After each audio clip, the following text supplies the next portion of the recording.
Welcome to the Xi Omega Chapter Centennial Podcast Series, Xi Omega, A Century of Sisterhood and Service. I am Raven L. Hill, President of Xi Omega Chapter, the first and largest graduate chapter of Alpha Kappa Alpha Sorority Incorporated in Washington, D.C. For 100 years, Xi Omega has led with exceptional sisterhood and exemplary service. 2 Alpha Kappa Alpha founders were among the 20 visionaries who chartered our chapter in 1923. Through the years, Xi Omega has been home to several AKA founders, 3 AKA international presidents, and 6 North Atlantic regional directors. From our original 20 charter members to now almost 700 members, we are committed to continuing our legacy of sisterhood, scholarship, and service, in line with our mission to meet the needs of a dynamic and ever-changing world. Join us as we travel through the decades, exploring Xi Omega's growth and service legacy in our nation's capital and the global community. Each episode will showcase Xi Omega's contributions through narration, conversations, and interviews with our illustrious chapter members against the backdrop of the culture, politics, and music that encompass the African American experience of those times. So we ask that you sit back, relax, and enjoy as we bring you Xi Omega, A Century of Sisterhood and Service.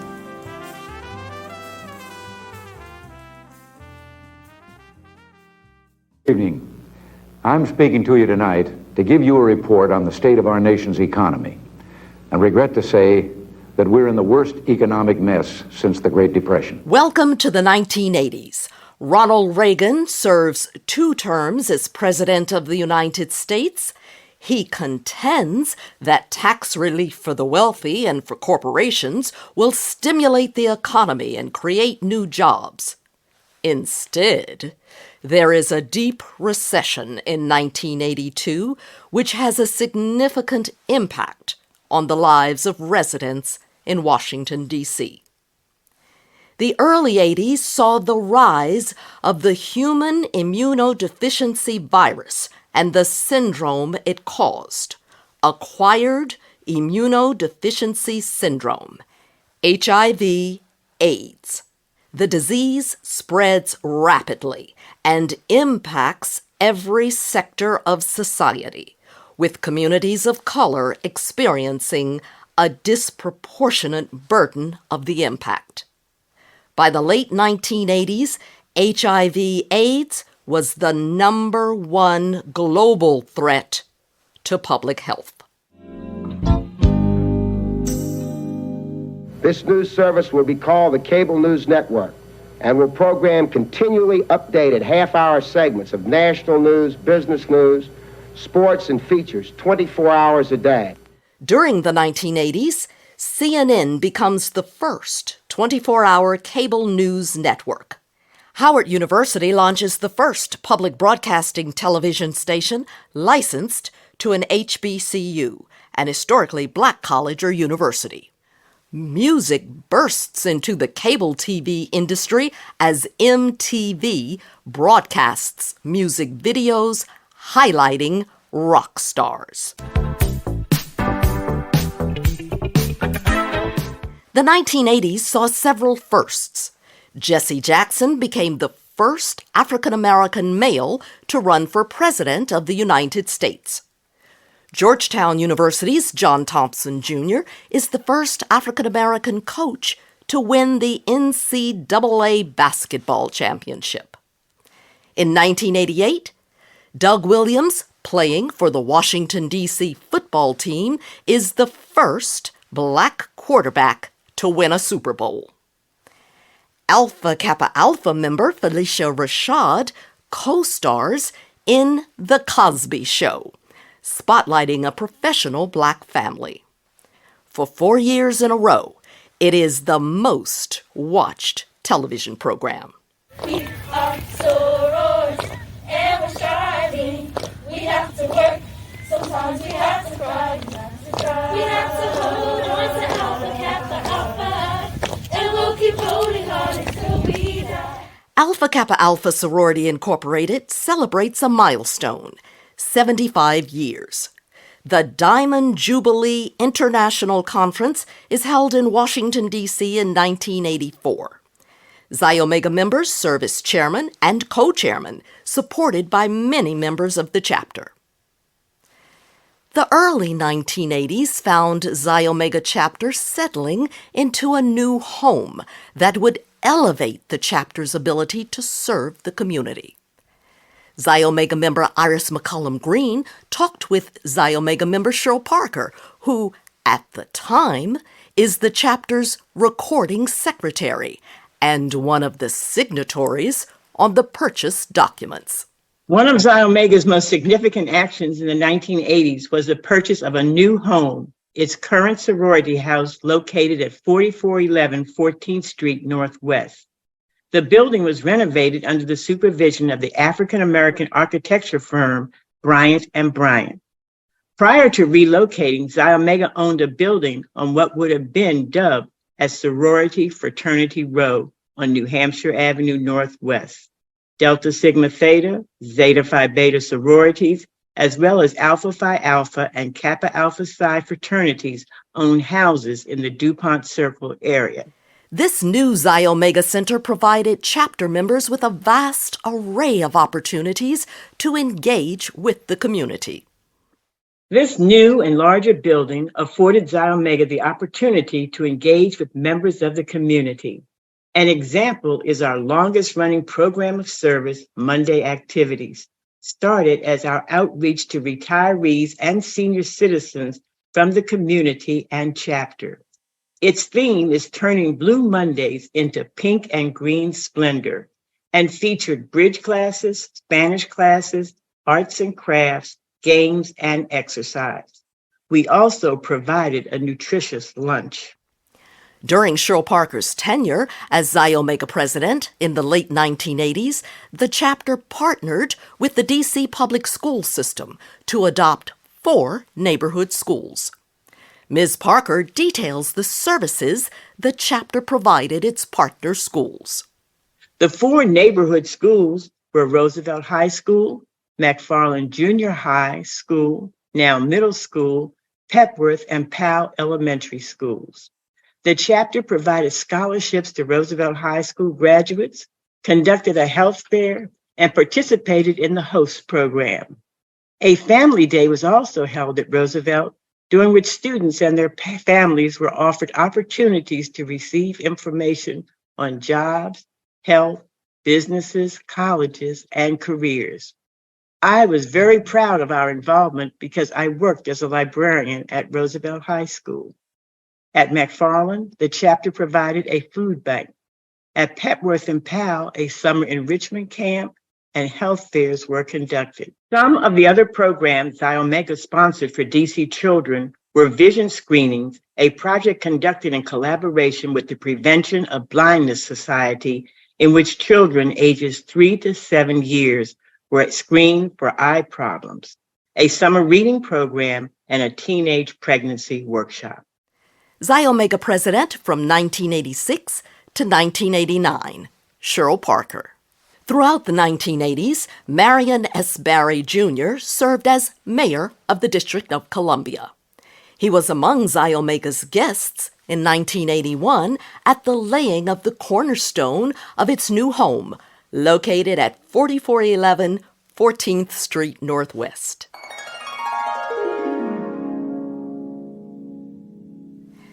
Xi Omega continues its community outreach and social justice activism.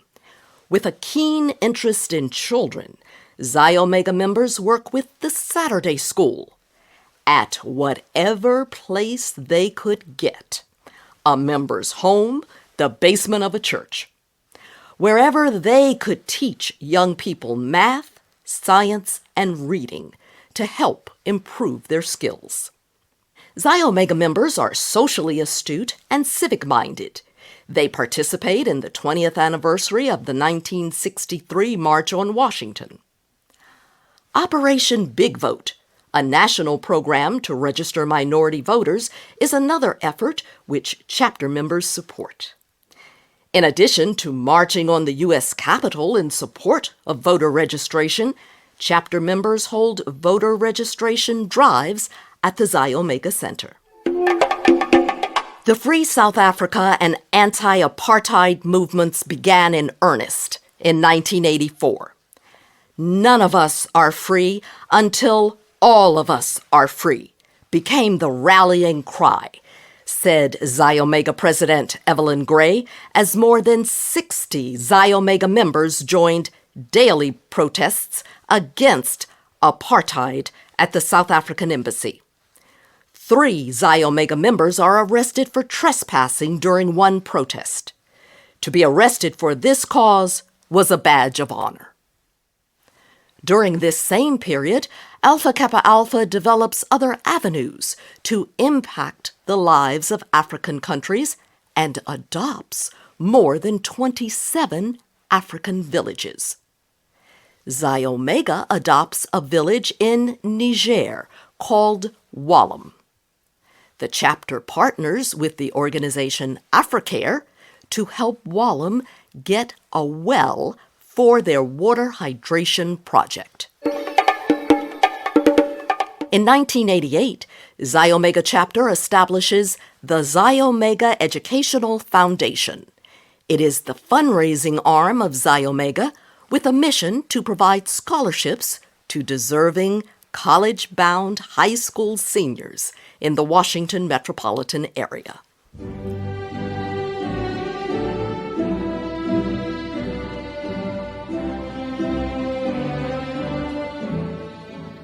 During the 1980s, 3 remarkable women served as president and helped build Xi Omega.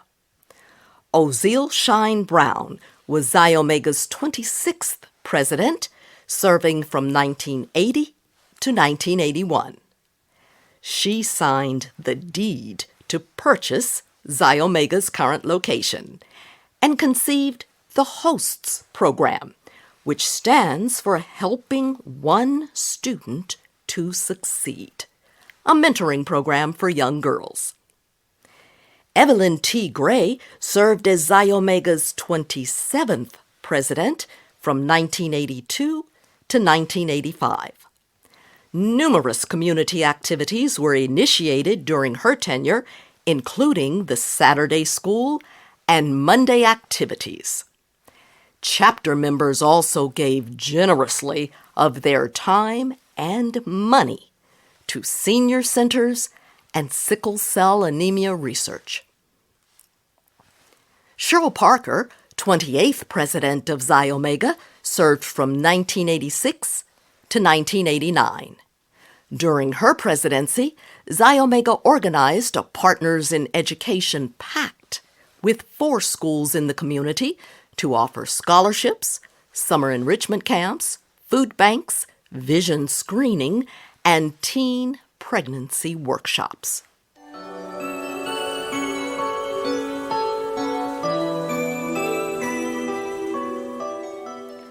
A century of sisterhood and service. The decade of the 1980s is brought to you by Alpha Kappa Alpha Sorority Incorporated, Xi Omega Chapter.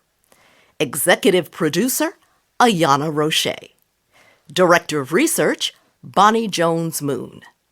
Content producers, Iris McCullum Green and Charla Glass. Podcast editorial board, Nadine Eads, Lavdina Orr, Etta Williams. Copy editors, Sharon Anderson and Carmelia L. Rush. Podcast theme by Paul Bailey with the Howard University Jazz Ensemble under the direction of Fred Irby III.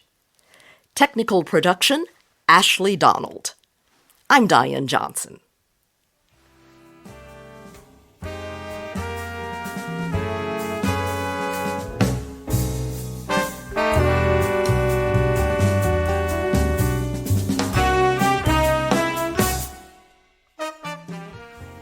This is Xi Omega President Raven L. Hill again to thank you for listening to this month's episode of the Xi Omega Centennial Podcast, A Century of Sisterhood and Service.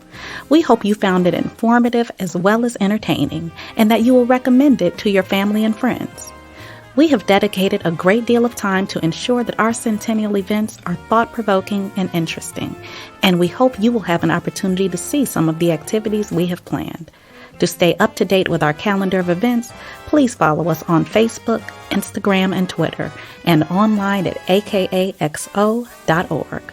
Don't forget to join us for next month's podcast episode on the 23rd as we continue our centennial journey from 1923 to 2023.